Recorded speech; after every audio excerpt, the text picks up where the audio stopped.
C'est l'heure du rendez-vous de l'actualité sur vos médias leaders, auditeurs et auditrices de Watt FM sur la fréquence 100.7, téléspectateurs et téléspectatrices de True TV au numéro 254 du bouquet Canal+, et sur la fréquence TNT du multiplex. Mesdames et messieurs, bonjour et bienvenue à la deuxième convocation du tribunal de l'actualité. Vous le savez déjà, c'est une tradition. Comme à chaque audience, je suis en compagnie des juges au siège. Juge Bougma, bonjour. Bonjour, Président Kaboré. Juge Ba, bonjour. Madame, Messieurs, bonjour. Bonjour, Juge Bougma. Bonjour, Président Kaboré. Bonjour, auditeurs et téléspectateurs. Et pour cette deuxième convocation de la semaine, le tribunal de l'actualité reçoit pour vous Moussa Sawadgo. Il est journaliste de formation et est notamment expert en journalisme sensible au conflit et membre de la commission colloque du Festival international de la liberté d'expression et de la presse Philep. Et avec lui, il sera justement question de l'édition 2023 du Festival international de la liberté d'expression et de la presse Philep. Bonjour et bienvenue à la barre du tribunal de l'actualité. Merci, Monsieur le Président. Merci, Messieurs les juges. Merci à tous les téléspectateurs et téléspectatrices. Et sur ce, je déclare ouverte cette deuxième convocation avec la fenêtre des avant-propos.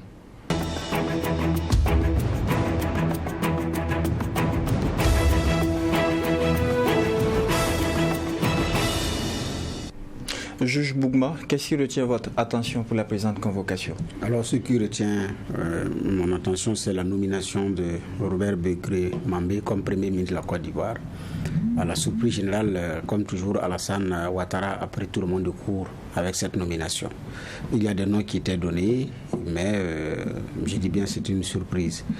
Vous savez que sur le plan politique, Alassane c'est un bon joueur. Et jusqu'à présent, en tout cas, il a réussi dans bien de dossiers et de nominations de personnalités à prendre tout le monde de court.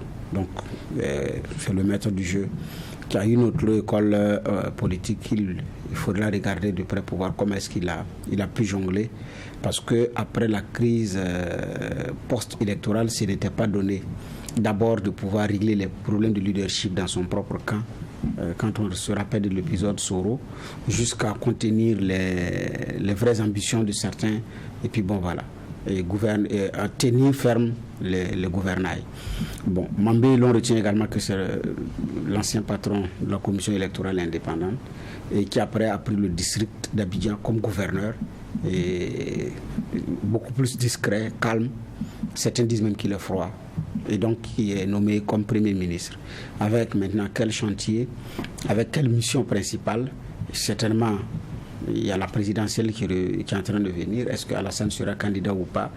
Il brûle les cartes. Finalement, qui va être candidat? Parce que à la nomination du Premier ministre et à certains postes stratégiques, on se pose des questions. Il y a des spéculations que l'on fait. L'une de ses fidèles a pris le Sénat, Kandia après le Sénat, et Mambé prend la primature. J'ai dit ça change tout. On attend certainement maintenant le gouvernement pour voir comment est-ce que les cartes vont être redistribuées après les législatives de la Côte d'Ivoire.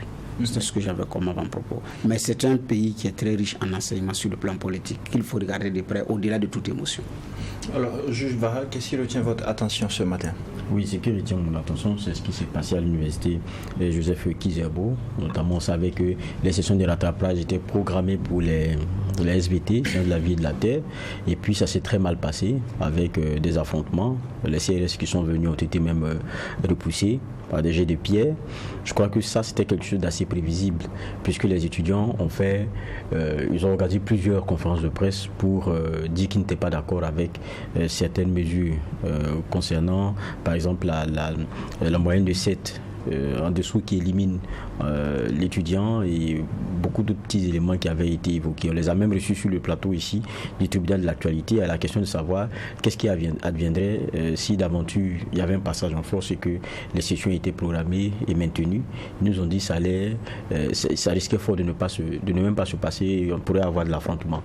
Et je crois qu'ils ont eu raison de le dire, c'est ce à quoi on est arrivé. Est-ce qu'il y a un juste milieu qui soit possible en la matière? On a l'impression que pour les autorités aussi académiques, il y a des gens qui sont arc-boutés sur leur position. Maintenant, quand c'est comme ça, souvent c'est l'étudiant qui casque. Parce qu'après, on constate, voilà, la non-survenue de l'évaluation, et puis après, on tire les conséquences. Et souvent aussi, le problème, c'est qu'il y en a qui viennent et qui se sont préparés de tout cœur et qui se disent que bon, ils jouent crânement leur chance. Eux, ils seront tous mis dans le même panier. C'est un peu l'affaire, quelquefois, des années blanches et autres. Bon, après, vous avez ça dans votre cursus et puis c'est fini. Voilà. Maintenant, on espère qu'il y a un genre de juste milieu qui pourrait être trouvé, mais il faut se dire que les positions sont vraiment aux antipodes. Personne ne veut rien concéder.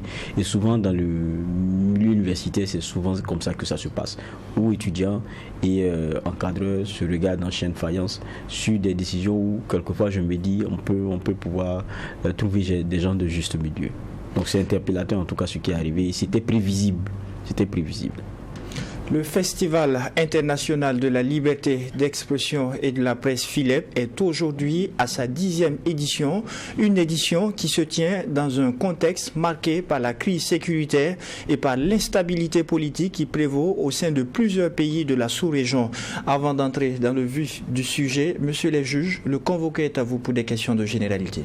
Alors, question de généralité, vous avez plus ou moins d'ailleurs campé le décor. Donc maintenant, c'est dans quel état d'esprit les préparatifs se déroulent? Parce que le contexte, il est connu. Hein. Oui, merci. Le contexte, il est connu. C'est vrai, Monsieur le Président l'a dit, hein, dans la sous-région, c'est la crise sécuritaire de nature terroriste, mais c'est un festival international donc, qui va au-delà du Burkina Faso. On a des confrères qui viendront d'un peu partout du continent. Et ce que nous vivons, la crise que nous vivons ici, d'autres pays la vivent aussi, et même si la nature de la crise est différente. On prend le Congo, depuis une vingtaine d'années, il y a des problèmes. On prend la Corne de l'Afrique, la Somalie et tout. On prend le Cameroun, on a des attaques terroristes aussi, et même l'Afrique du Nord n'est pas épargnée. Donc je pense que tout le continent africain aujourd'hui, en tout cas une grande partie des pays du continent africain aujourd'hui connaissent des crises différentes, sécuritaires, terroristes, politiques, post-politiques ou pré-campagne, etc. Donc, nous voulons réfléchir à tout ça parce que dans un État moderne, on sait que c'est le journaliste qui est le médiateur entre les autorités et le peuple à la base. Donc le médiateur lui-même doit être dans un certain nombre de conditions de sérénité pour pouvoir faire bien son travail. Or, ce n'est pas le cas actuellement au regard de tout ce que je viens de dire. Donc, la rencontre cette année, le 10e FILEP, sera une occasion entre professionnels de réfléchir à cette question-là, de voir quelle posture adopter, comment ça se passe et aussi échanger des bonnes pratiques pour qu'on puisse, indépendamment de nos origines nationales et tout, pouvoir faire un journalisme de qualité. Oui. Allez-y, juge Vaha. Justement, on parle du contexte, ça revient très souvent, mais c'est quoi le problème? On est dans des crises, des pays qui font face au terrorisme, mais c'est pas une guerre contre le journaliste. Pourquoi c'est le journaliste qui se retrouve au cœur? Pourquoi c'est son activité qui est scrutée? Pourquoi est-ce que quelquefois c'est lui-même qui est critiqué ou bien ses revendications qui passent mal? Oui, très bonne question. Mais je pense que pour répondre à cette question, il faut comprendre aujourd'hui un peu c'est qui le journaliste. Vous savez, la démocratie avait défini 3 pouvoirs, hein, le pouvoir exécutif, législatif et judiciaire. Et quand vous regardez comment c'est organisé, le pouvoir exécutif est porteur d'un mandat. Par exemple, le président, il est élu, il est porteur d'un mandat. Il est là par la volonté du peuple. Le Parlement, c'est exactement la même chose. Les parlementaires sont élus, donc ils ont un mandat. Le pouvoir judiciaire, même s'il n'a pas de mandat, il prête serment, donc il s'engage. Donc voici comment on a réparti les 3 pouvoirs dans un État. Or, il se trouve que dans un État moderne, depuis l'arrivée de la démocratie, il y a un 4e acteur qui est arrivé. C'est le journaliste. Le journaliste, c'est celui-là qui regarde ce que les mandats font pour critiquer, expliquer, analyser et aussi servir de feedback. Or, ce journaliste-là, il a été ni élu et il n'a même pas prêté serment. Donc, d'où vient sa légitimité? Sa légitimité va venir du fait que son objectif premier, c'est l'intérêt général des populations, indépendamment de l'équipe dirigeante au pouvoir. Donc, c'est l'intérêt général. Et cet intérêt général-là, le journaliste le défend à partir d'un certain nombre de principes d'honnêteté, d'objectivité et de recherche de vérité.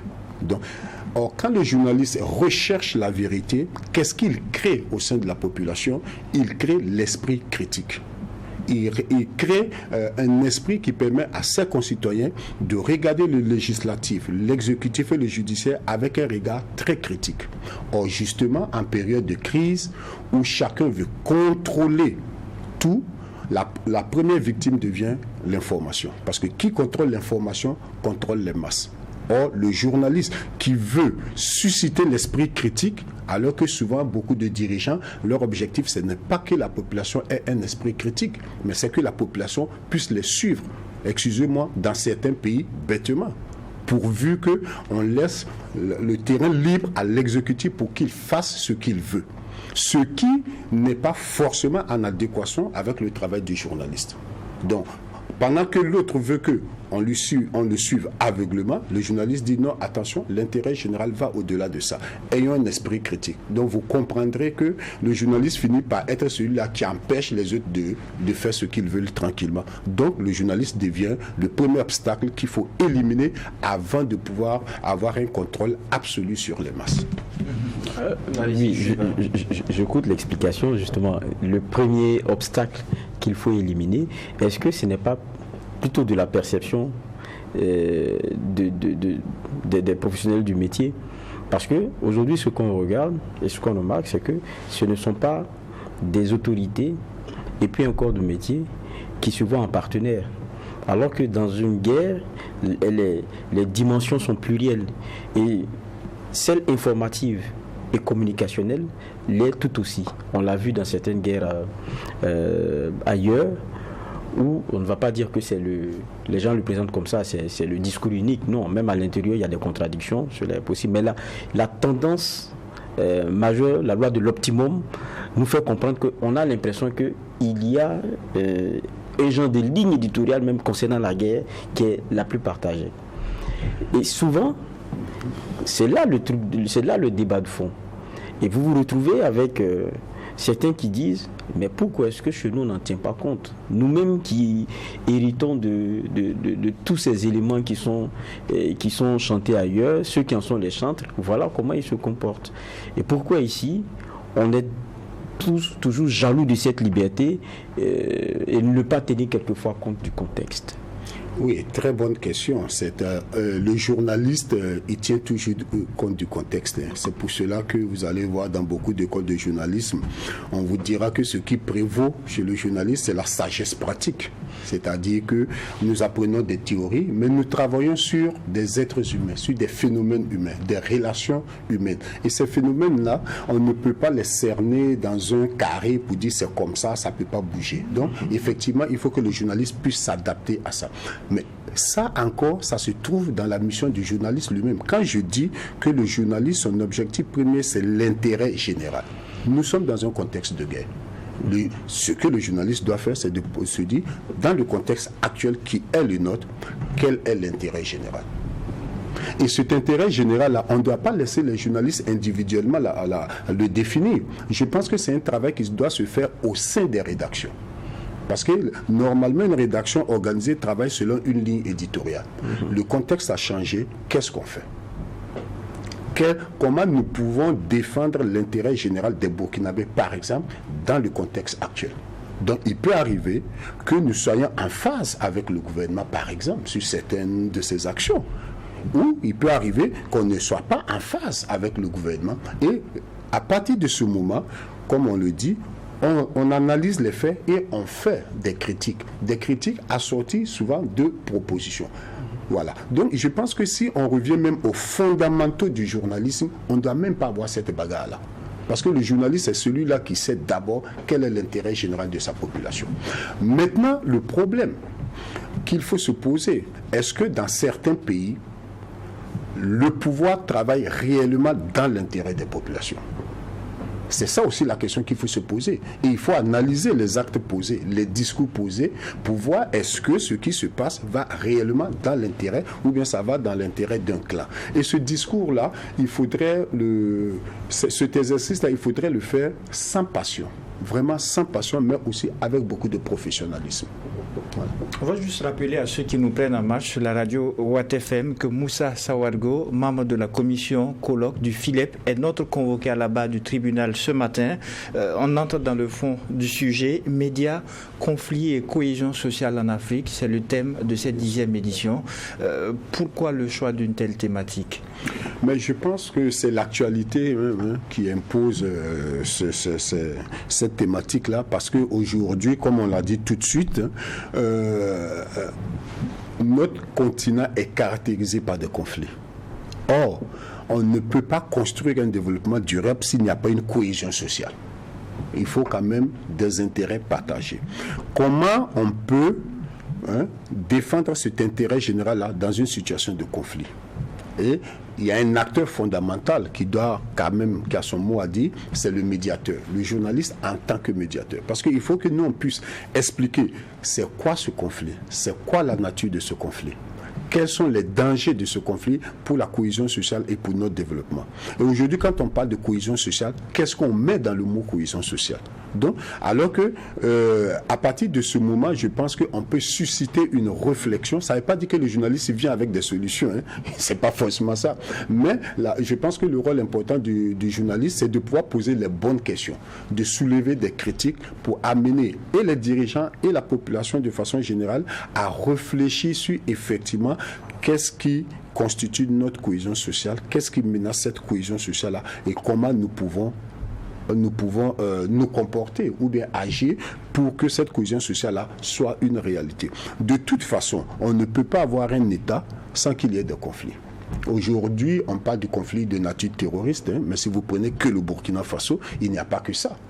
Il y a les questions foncières, il y a les questions de chefferie, il y a des questions religieuses. Dans certains pays, on a connu des crises post-électorales, etc., etc. Je prends le cas du Sénégal actuellement, où on a même connu des crises pré-électorales, etc. Donc, il y a toujours des conflits partout. Mais c'est aux journalistes à qui la société a confié ce droit de regard-là, de regarder la société, de faire le portrait de la société et d'amener la société à réfléchir sur ce qu'elle veut réellement. C'est pour ça qu'il faut donner toute la latitude aux journalistes de pouvoir faire ce travail.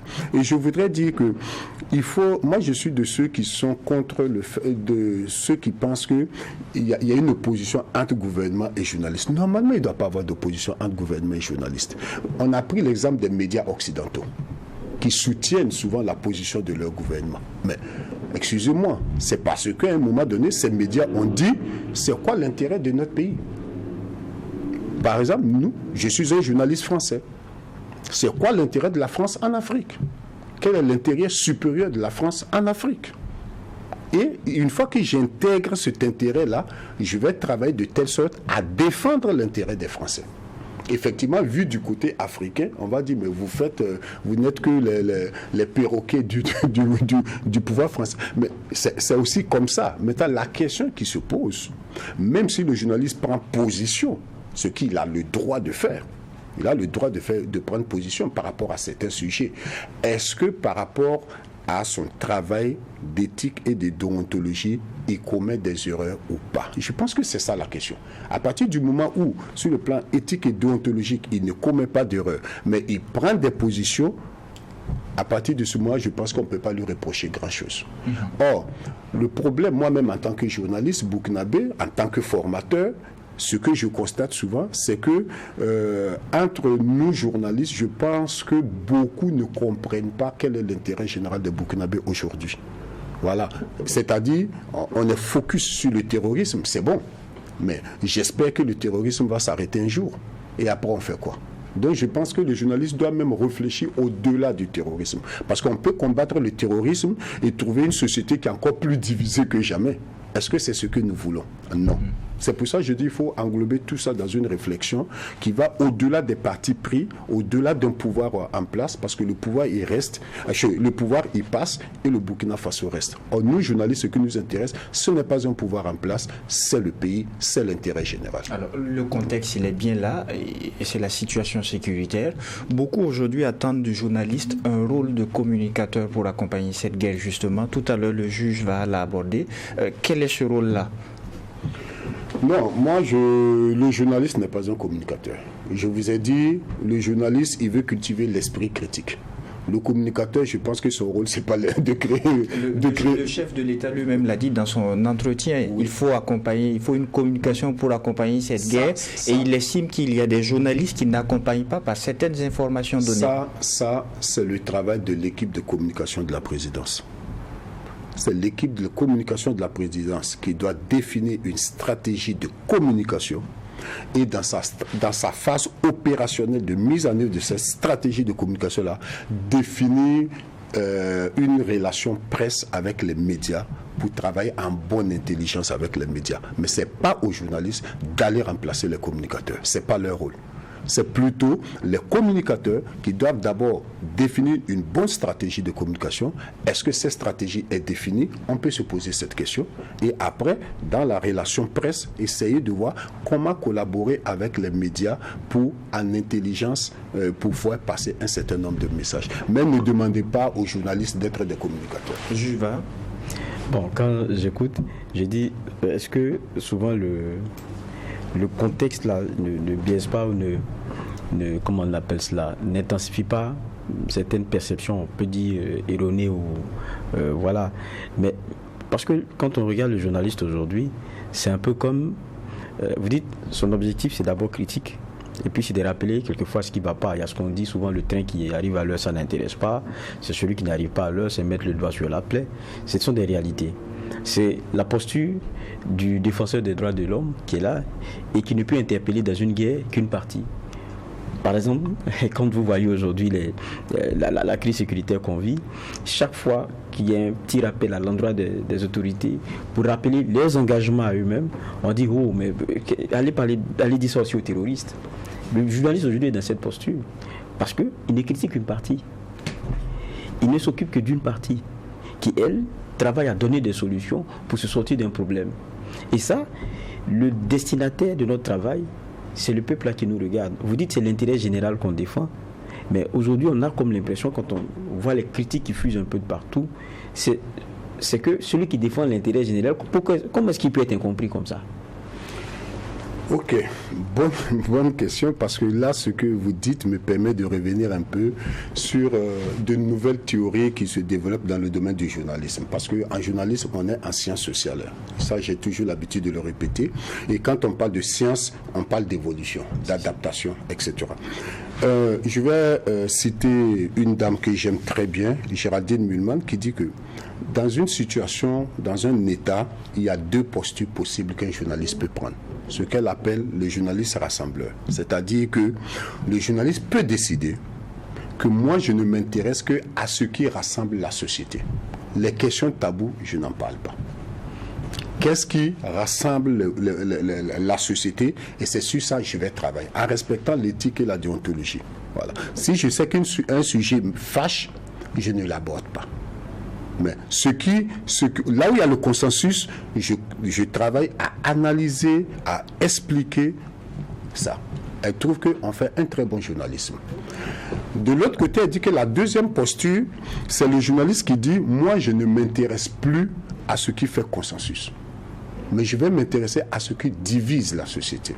Parce que c'est dans les divisions-là, c'est là-bas où se trouve le diable. Donc, il faut que je mette le doigt sur ce qui ne va pas.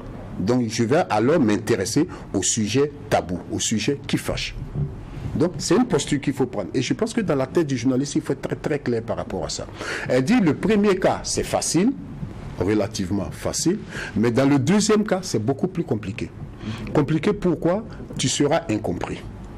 Or, pour minimiser l'incompréhension, il faut que le journaliste lui-même soit d'un niveau de culture très élevé. Pour que quand tu dis quelque chose, il ne faut pas que le premier kidam qui boit sa bière sous les manguiers puisse casser ce que tu es en train de dire. Donc, il y a ce travail qui fait. Il faut avoir de la retenue. Il faut être franchement dit un peu modeste par rapport à ça parce que c'est des questions très délicates. Mais elle provient que c'est les journalistes qui s'intéressent à ces questions-là qui ont souvent des problèmes avec les autorités de la place. L'autre élément, c'est un peu le professeur Barnier de l'Université de Laval qui vient de sortir un livre qui dit qu'aujourd'hui, vu l'évolution même de la société, on ne peut plus parler du journalisme au singulier. On parle du journalisme au pluriel. Il a défini au moins une demi-douzaine de pratiques journalistiques. Donc, c'est à moi de savoir où je me mets. Il y a des journalistes qui vont s'intéresser à des questions éminemment politiques, où on va toucher à des questions tabous.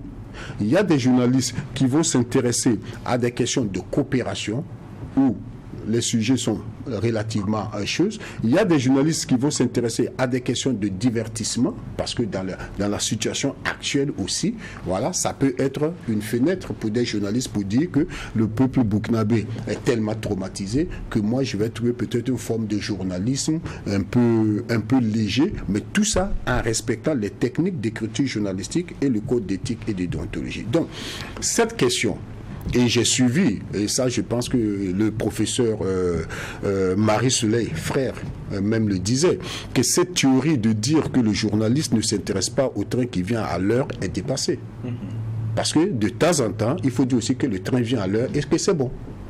Il ne faut pas toujours dire que c'est pas bon, c'est pas bon, c'est pas bon. Donc, ça veut dire que, est-ce que ça veut dire que le journalisme aujourd'hui ne doit pas changer aussi de paradigme en tenant compte de la complexité des choses? Parce qu'aujourd'hui, si vous prenez un gouvernement qui fait quelque chose, on ne peut pas dire que tout ce qui est fait est mauvais. On ne peut pas dire que tout ce qui est fait est bon. Donc, de temps en temps, avant, la technique ici, de temps en temps, avant de dire que ce que vous faites là n'est pas bon, on rappelle un peu que ce que tu as fait là est bon, mais ce n'est pas suffisant. Parce que ça éviterait que les gens soient braqués. Parce que quand on vient toujours dire c'est pas bon, c'est pas bon, c'est pas bon, ça pousse l'autre à se braquer. Mais de temps en temps, dire c'est bon, voici les preuves, ce que vous avez fait, c'est bon, mais ce n'est pas suffisant.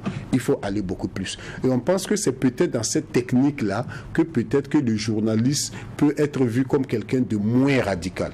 Parce que le gros problème aujourd'hui dans beaucoup de pays, on confond facilement le journaliste à des opposants politiques. Parce qu'ils sont beaucoup dans la critique. Donc, je pense que c'est des questions, il y a toute une réflexion au niveau universitaire par rapport à cette question. Comme je dis, c'est une science, elle évolue, elle fait face à des obstacles et ça amène la réflexion pour qu'on puisse trouver des solutions. Mais pas que même la confusion avec ceux qui ont des postures politiques, mais même ici, quand vous avez des émissions d'expression directe, on vous appelle, on prend le cas de chroniqueurs même, qu'on confond à des journalistes. Et puis on dit, le journaliste, j'ai écouté le journaliste sur tel plateau, là, il a dit ceci. Alors que c'est juste un chroniqueur ou même un contradicteur que vous avez sur le plateau. Et même quelquefois, comment dire cela, l'obligation d'équilibrer un plateau devient même un problème.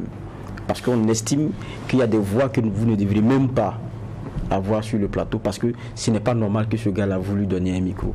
Souvent aussi, c'est ça la réalité du métier. Bon, c'était juste un commentaire. Non, je suis totalement d'accord avec vous. Moi, je sais, je coach souvent des jeunes confrères pour des émissions qu'ils font. Je les aide à définir un peu le profil des invités, justement pour tenir compte de ça. Et je sais comment c'est difficile aujourd'hui d'avoir quelqu'un sur le plateau. Il y a des gens qui vous confirment à 1 heure de l'émission et vous disent, écoutez, ils vous inventent quelque chose pour ne pas venir. Je comprends. Mais vous voyez, ce que vous dites, c'est là aussi où je pense que la responsabilité de l'État est engagée. La responsabilité de l'État est engagée. Pourquoi? Parce que notre métier est régi par des lois. Il y a des textes. Il y a des délits de presse. Si vous commettez un délit de presse, de diffamation, d'injure ou tout ce qui s'ensuit, il y a des dispositions réglementaires pour gérer ça. Donc, il ne revient pas à quelqu'un qui est dans la rue de menacer un média ou de menacer, je ne sais pas, un journaliste. Or, si on revient dans le cas du Burkina Faso, le gros problème, c'est que la plupart de ceux qui menacent les journalistes se revendiquent comme soutien du pouvoir en place.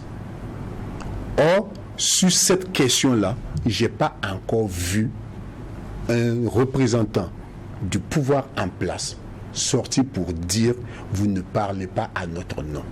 J'ai pas vu une autorité sortir pour dire attention, les journalistes ont des droits aussi. on nous rappelle chaque fois nos devoirs. Vous devez soutenir, vous devez accompagner. C'est bon. Mais rappelez de temps en temps nos droits aussi. Pour dire que le journaliste doit être protégé. S'il critique, oui. S'il commet des délits, la loi est là pour sévir. Et je pense que c'est peut-être le mutisme de nos autorités là qui donne un peu de la force à ces gens-là qui ne cachent pas leur accointance justement avec le pouvoir. Et ça donne l'impression au sein de la profession qu'en réalité, le pouvoir passe sous le couvert de ces gens-là pour vouloir en découdre avec les journalistes. Donc je pense qu'il revient à l'État de clarifier sa position par rapport à ça. La parole au juge Bougman. Voilà, vous avez dit qu'il est venu par le moment où les journalistes français ou d'autres médias prennent position et se posent la question de savoir quel est l'intérêt général, donc si on l'applique à notre contexte burkinabé. Alors, parce que la question du juge va aussi, non, la question du président c'était de savoir, le chef de l'État a demandé un soutien, et vous avez dit non, ce n'est pas aux journalistes de soutenir, c'est au service de communication de s'en charger. Qui dégage cet intérêt général pour les Burkinabés, pour que les journalistes disent, je fais, ou bien c'est son choix personnel? Non, c'est en fait, oui, ça peut être. Je vais juste recadrer. Je ne veux pas dire que le journaliste ne peut pas accompagner le pouvoir. Mais j'ai dit que le travail doit être fait d'abord par son service de communication, maintenant qui va mettre sur pied une relation presse. Oui, un travail. Voilà, à partir de ce mois. Mais vous voyez, cette question, je pense qu'on doit le faire à plusieurs niveaux. C'est-à-dire l'intérêt général. Parce que quand un pouvoir arrive, il a un objectif, un cadre général dans lequel il doit rouler. Donc il est du rôle des autorités d'expliquer clairement où on veut aller. Quelle est notre vision de la chose? Et c'est cette vision qui est déclinée en communication. Maintenant, par rapport à cette vision que nous pouvons critiquer en tant que journalistes, je pense que la première des choses qui doit se faire, c'est qu'au sein de chaque rédaction, il doit y avoir un débat par rapport à ça. Comment on se positionne par rapport à ça? Par exemple, c'est pas de laisser un journaliste décider que moi c'est tout seul. Non, non. Parce que quand je travaille, quand je m'exprime en tant que journaliste, je m'exprime en tant que journaliste d'une entité. Donc il faut qu'au sein de cette entité-là, on ait la même vision. Moi, j'ai discuté avec des journalistes de RFI. Je leur ai posé la question, mais pourquoi vous continuez, pendant que nous on parle de terroristes, d'hommes armés non identifiés, vous continuez à parler de djihadistes? Pourquoi? Et ils m'ont dit que non, que c'est une décision éditoriale qui a été prise. Ils se sont réunis, ils ont analysé le discours des terroristes, ils ont analysé un certain nombre de faits, et ils ont décidé que nous, on va les qualifier comme ça. Et je me rappelle que en Tunisie, j'ai été dans un panel où justement on a réfléchi aussi sur cette question. Parce que la corporation a voulu savoir quel est le lexique journalistique qu'il faut mettre sur pied face aux terroristes. Il faut les appeler des djihadistes islamistes, etc., etc. Donc, la profession, c'est vrai. Moi, je sais que dans le cas du Burkina, en tout cas, au niveau des associations professionnelles, j'ai fait cette proposition-là. Parce qu'à un certain moment, c'était tellement compliqué. Regardez le lexique journalistique qu'on a. Terroristes, présumés terroristes, hommes armés non identifiés, forces de défense et de sécurité. Maintenant, on parle de forces combattantes, etc. C'est un peu du tout. On a comme l'impression que nous n'arrivons pas à cerner même le phénomène lui-même. Donc, il faudrait qu'au niveau des rédactions, d'abord, on puisse le faire, qu'au niveau de la corporation, on puisse se mettre d'accord pour avoir un lexique commun et partagé. Je pense que c'est ce travail. Or, pour le moment, pour ce que je sache, en tout cas, ce débat-là au sein des rédactions, je ne crois pas que c'est un débat qui est mené. Et ça fragilise encore les journalistes. Voilà. D'accord. Vous avez dit qu'en ce qui concerne la communication, il appartient à celui qui s'occupe de la communication de la présidence de mettre du contenu, maintenant de mettre en place une relation presse. Alors, est-ce qu'à un moment donné, ça ne peut pas s'apparenter à de la com? Mais oui, lui, il fait de la communication. C'est son travail, c'est pour ça qu'il est là. Non, pour l'homme de médias. Non, moi je pense que pour l'homme de médias, ce n'est pas de la communication. Parce que si je reçois, bon, pour le moment, on est dans la relation presse, parce qu'il y a quelque chose qui est très ahurissant pour moi. En fait, c'est de voir un peu, souvent, en tout cas dernièrement, on a vu que beaucoup, la presse écrite, avait pratiquement les mêmes unes. Parce que les communiqués viennent, on prend, on plaque, on dépose. Au début, j'ai cru que c'était une concertation, mais après, on m'a fait comprendre que non, on ne veut pas toucher au communiqué de la présidence. Ça, c'est de la communication. Parce que quand la présidence m'envoie... on aurait écrit même plus. On aurait écrit plus. On prend en plaque parce qu'on ne veut pas avoir des problèmes. On a même peur de changer une virgule et on va dire que vous avez perverti notre message. Ça, oui, c'est de la communication. Ça devient même du public reportage. Si le journaliste veut être même déontologiquement correct, il doit écrire public reportage. Même s'il n'a pas perçu de l'argent, parce qu'on sait que ça ne vient pas de lui. Alors que la rédaction pourrait décider que nous ne faisons pas ça. Nous prenons, nous traitons quelle est l'information principale dans le communiqué. C'est ça qui intéresse le Burkina. Les Burkinabés, mettant la forme de style, ça c'est des détails. Mais malheureusement, je pense que c'est peut-être la peur qui fait que les journalistes préfèrent ne pas avoir de problème, ils prennent des plaques. Mais sur le plan professionnel, ça pose quand même problème. La réaction juge va... Oui, non, mais sur la question des terminologies, je ne suis pas trop d'accord. Hein. Aujourd'hui, on marche tellement sur des œufs qu'au sein des rédactions, il y a un vrai débat. Vous verrez que les termes comme djihadiste, ce n'est pas repris souvent par nos rédactions ici. Et même après être venu à un coup d'État, au pouvoir par un coup d'État, le terme putschiste est rappelé comme il le faut habituellement. Nos rédactions ne le font pas. Ça, c'est des choix qui sont... Et puis, même dans le souci d'équilibrer, je pense avec ce qui s'est passé avec Omega, il y a le message qui est bien passé. Les gens sont un peu plus prudents. Donc, il y a des discussions qui sont menées et là-dessus, même sur le plan des mots qui sont choisis, des terminologies, je pense qu'il y a chacun s'en tient quelquefois à certaines réalités. Même en son temps, vous vous rappeliez, on disait tuer. Bon, il y a des éléments que vous ne retrouvez plus aussi dans certains... Donc, il y a du travail qui est fait.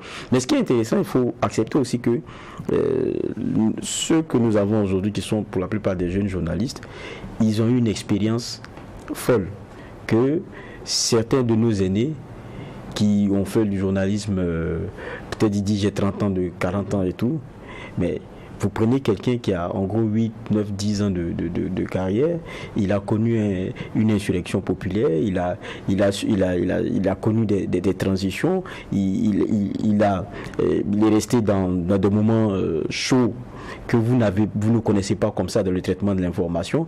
Et puis aussi le contexte dans lequel nous sommes aujourd'hui, c'est des éléments qui vous aguerrissent très vite. Et ça aussi, c'est une réalité. Maintenant, ça se fait forcément avec un apprentissage qui évolue avec des situations qui elles aussi évoluent très vite. Et donc je pense qu'il faut reconnaître qu'il y a un bon boulot aussi qui est fait par nos journalistes. Quelquefois on ne le dit pas assez. Et même pour rappeler ce qu'ils disent, quelquefois même c'est nos autorités qui ne le disent pas assez. Non, mais je suis d'accord avec vous. Hein. Honnêtement, pour avoir vu un peu ce qui se passe dans la sous-région, moi en tant qu'homme de médias burkinabé, je ne rougis pas. Voilà, j'ai même travaillé avec des médias occidentaux et souvent je leur ai dit en matière de professionnalisme, il n'y a même pas match. La seule différence entre vous et nous, c'est que vous avez les moyens. Vous n'avez pas le courage que nos journalistes ont d'aller souvent sur le terrain, parce que nous on sait que souvent on peut venir te cueillir chez toi tranquillement la nuit. Chez vous ça ne se fait pas, donc vous êtes dans un environnement beaucoup plus serein. Mais imaginez ce que nous sommes capables de faire si nous avions cette sérénité là que vous aviez. Donc je pense que les journalistes burkinabés aujourd'hui font un bon travail. Ils font un bon travail, mais je pense que le gros problème aujourd'hui, c'est que depuis l'arrivée du MPSR 2, par exemple, c'est-à-dire qu'il y a une certaine vision que peut-être le MPSR 2 n'arrive pas à bien partager avec les journalistes. Je pense que moi, c'est comme ça que je vois la chose. Je pense que, et j'ai toujours dit, normalement, le journaliste veut défendre les intérêts généraux.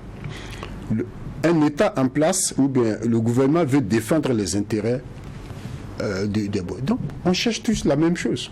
Maintenant, c'est peut-être la méthode qui change. Et est-ce que dans nos méthodes-là, on ne peut pas trouver des points d'intersection où chacun reste professionnel dans son domaine, mais quand même, on a des rencontres sans que on ait l'impression qu'on est devenu le communicateur de l'autre, etc., etc. Je pense que je vais donner un exemple. Je ne sais pas si je l'avais donné lors de mon dernier passage ici. C'est un peu la guerre en Afghanistan. Comment les Américains, le Pentagone, a compris un certain nombre de choses à partir de la revue de presse. Comment ils ont compris, comment se fait-il que, dans un premier temps, ils ont été accueillis en libérateurs, et après ils sont devenus une force envahissante. Tout simplement parce que dans la pratique sur le terrain, le comportement des militaires, il touchait à des éléments culturels des Irakiens, qui font que petit à petit, on les a vus comme ceux qui sont venus pour déconstruire une certaine culture, et ça posait problème. Et ça, il a fallu que la presse le dise, on analyse le contenu médiatique pour dire, attention, faisons attention à ça, faisons attention à ça. Et dans le cas du Burkina, ça se fait. Je peux vous dire que ça se fait. Et je sais de quoi je parle. Même si on tire à boulet rouge sur les journalistes, je sais que dans l'arrière des bureaux, on prend les productions médiatiques, on les analyse. Ça, je sais de quoi je parle. Alors, Moussa Sawadgo, vous êtes membre de la commission colloque du FILEP. On parle d'un festival dédié à la liberté d'expression et de presse. Justement, quel est l'état de la liberté d'expression et de la presse dans ce contexte de transition au Burkina? Au Burkina Faso? Bon, très bien. Nous venons de boucler une étude sur l'indice sur la liberté de presse au Burkina Faso. Mais ça a couvert l'année 2022 jusqu'à début 2023. On a trouvé que la tendance est baissière. La tendance est baissière. Et je pense que l'édition 2023-2024 va montrer que ça a beaucoup baissé. Parce que depuis, on a vu que beaucoup de choses ont commencé franchement à être assez inquiétantes. Et à côté de ça, on a fait une autre étude sur le discours de haine et de stigmatisation contre les journalistes. Et là, c'est pas bon. Là, c'est vraiment pas bon. Parce que ce qu'on a vu, on a vu que 7 médias, 7 entreprises de presse ont été directement menacées d'incendie par ceux qui se disent partisans du pouvoir. Jusqu'à 7 médias. Je pense qu'on n'a jamais connu ça dans l'histoire du Burkina Faso. Et nous avons recensé 22 journalistes qui ont directement reçu des menaces de mort. Je pense que là aussi, franchement dit, c'est des chiffres qui donnent. Donc ça veut dire que l'état de la liberté de presse au Burkina Faso aujourd'hui, elle n'est pas bonne. Elle n'est pas bonne. Voilà. Oui, réaction? Oui, effectivement, on a vu des vidéos également parfois très dures, parce que pour eux, l'option, ce qu'il faut l'option, c'est de travailler à la cohésion, à la tendance, mais ne pas faire de critiques qui part dans l'un ou l'autre sens. C'est-à-dire qu'il faut aller à sens unique. Et donc ça aussi, ça commence à prendre de l'ampleur. Exactement. Alors, est-ce qu'il faut craindre qu'à un moment donné, on n'ait même plus de plateau? Oui, il faut craindre. Moi, je vous avoue que, je vous ai dit, les jeunes journalistes que je coach pour souvent les plateaux, un certain nombre de personnes ne veulent plus venir. Les gens ne veulent pas venir parce qu'ils disent que je ne dirai pas la vérité parce que j'ai peur. Et ça, c'est ça la réalité. Les gens ont peur.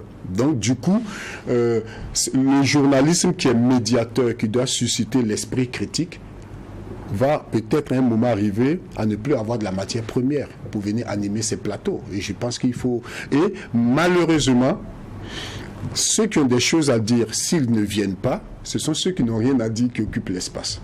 Donc du coup, c'est le discours déconstructeur là qui va être le discours dominant. Donc vraiment, il y a un élément à ajouter. L'autre chose que j'ai indiqué aussi, c'est la peur qu'il y a dans les rédactions. C'est on ne prend plus de distance avec les communiqués officiels. Voilà, on donne les choses. Les journalistes sont devenus, certains médias sont devenus comme une poste à la lettre. On envoie un communiqué, c'est fait, c'est parti. On a même vu que certains médias qui avaient des contrats avec des institutions publiques se trouvent menacés dans ces contrats-là. C'est comme si on veut les assécher financièrement, etc. Donc oui, je pense que l'état de la presse aujourd'hui est assez grave. Donc peut-être qu'il faut que les médias réfléchissent à un nouveau modèle économique. Parce que là où l'argent venait d'habitude est en train de sécher. Donc je pense qu'il y a tout un certain nombre d'éléments aujourd'hui qui font que je suis d'accord avec vous. On risque d'avoir peut-être le journalisme rassembleur, comme le disait Mühlmann, où on se concentre sur tout ce qui va.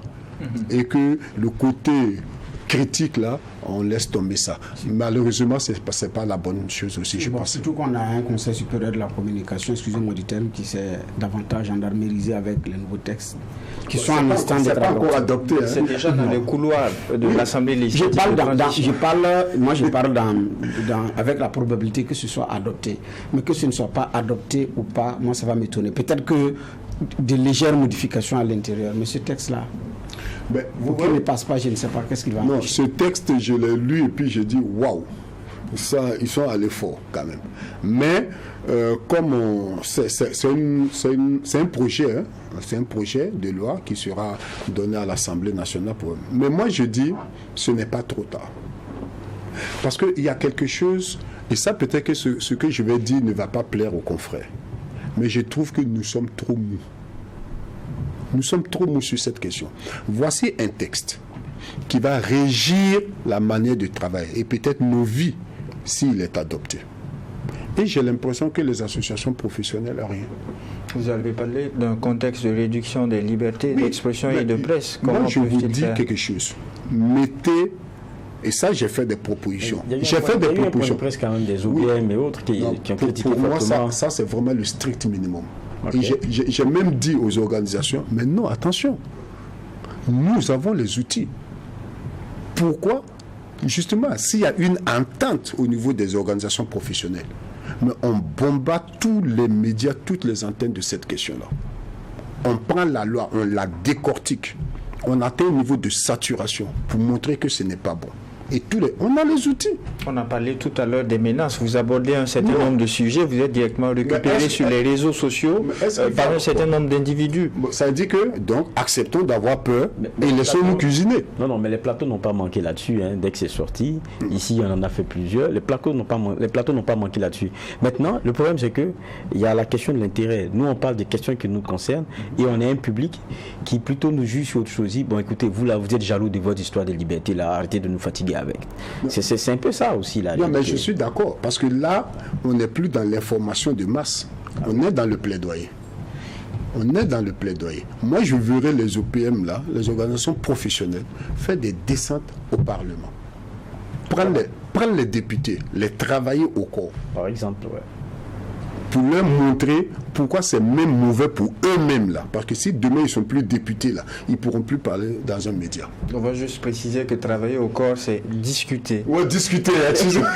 Ah oui, merci. Travailler au corps, c'est discuter, essayer de convaincre. C'est pas... Non, nous sommes des pacifistes là. Donc je suis d'accord avec... Mais c'est ça où je trouve que les associations professionnelles, sinon la conférence de presse, c'est bien, le communiqué, c'est bien. Mais maintenant, c'est-à-dire le gouvernement a fait son travail.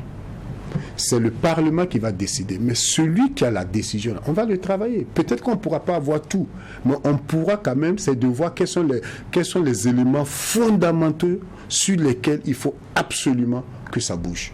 Et à partir de ce moment, on met des commissions ad hoc, des commissions techniques qui vont voir les gens et qui discutent avec eux, qui essaient de les convaincre. Et pendant ce temps, on fait le tapage médiatique autour. Et je suis sûr que si on fait le tapage médiatique avec des informations, des communications bien faites, on peut arriver à faire comprendre aux gens. Parce que ça veut dire quoi? Ceux-mêmes qui sont là, liberté d'expression qu'on soit là, eux-mêmes, ils n'auront plus le droit de s'exprimer si ça passe. Donc ça veut dire que ça ne concerne pas que les journalistes. Il va de leur propre intérêt aussi. Mais c'est à nous maintenant de trouver les moyens pour leur expliquer, pour les amener à changer de regard et de comportement. On est inexorablement en train d'aller vers la fin de l'émission. L'autre réalité du Burkina, c'est le contexte des réseaux sociaux. Aujourd'hui, beaucoup comparent des journalistes à des activistes, par exemple. Qu'est-ce que vous en pensez? Bon, là aussi, je pense que c'est quelque chose qui a été fait peut-être sciemment, parce qu'il faut comprendre. Cette manière de faire a commencé, je pense, après l'insurrection, avec surtout sous le pouvoir Roch-Marc Christian Kaboré, où on a vu même que dans les ministères, on a remplacé les DCPM par des activistes. Donc on a donné tout le pouvoir aux activistes aujourd'hui. Et on a vu même avec le MPSR2, où aujourd'hui, nous avons des activistes hors du Burkina qui nous informent. qui ont souvent la primeur de l'information. Avant, je pense que... C'est même avant même que le président Kaboré ne soit renversé. Oui, oui, c'est vrai. Avant que ça c'était effectivement avant ça. Mais quand lui, il est arrivé au niveau de la communication gouvernementale dans les ministères, on a constaté que le DCPM avait été relégué à un second rang et pour laisser les activistes passer.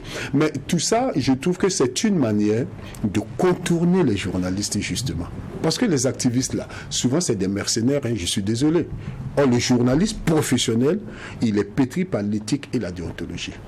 Il a une certaine éthique. Donc, même si on peut l'avoir, il y a des lignes rouges qu'il ne va pas accepter de dépasser. Donc, on préfère aujourd'hui, avec la libéralisation de la production, de la diffusion de l'information, donc utiliser les mêmes outils que le journaliste, mais remplacer le journaliste par un autre acteur qui n'a pas les mêmes critères, ni la même formation, ni la même vision que le journaliste. Et je pense que c'est ça. Mais dans ce que j'ai vu par rapport au projet de loi, je pense que le CSC, le futur CSC, a essayé de prendre ça en compte, s'inspirant des autres pays, pour dire que je pense que c'est 5000 followers, non? Oui. À partir de ce moment, tu tombes sur le coup de la régulation. Et sur cet aspect-là, je trouve que c'est une bonne chose. D'accord. Le Philippe, c'est demain.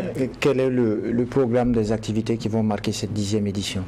Oui, mais il faut dire que ça a déjà commencé un peu, hein, ça a commencé depuis avant-hier avec la foire sur le site du FESPACO, où il y a une très bonne animation, c'est pour mettre les gens en condition d'abord.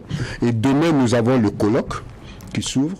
Il y aura la conférence inaugurale, c'est au CBC, où sur justement le thème médias, conflits et cohésion sociale. À la suite de ça, il y aura un certain nombre de panels.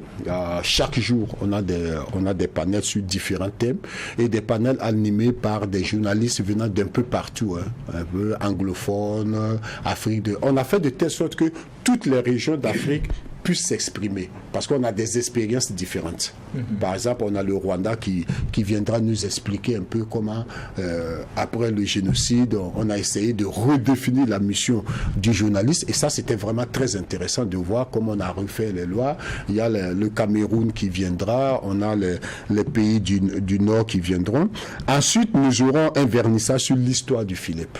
Donc, il y aura une exposition sur l'histoire du Philippe et tout. Et ça, après, on aura chaque jour des clubs de presse. Et je pense que c'est en partenariat avec Truc TV, voilà, où il y a un studio qui est installé sur place.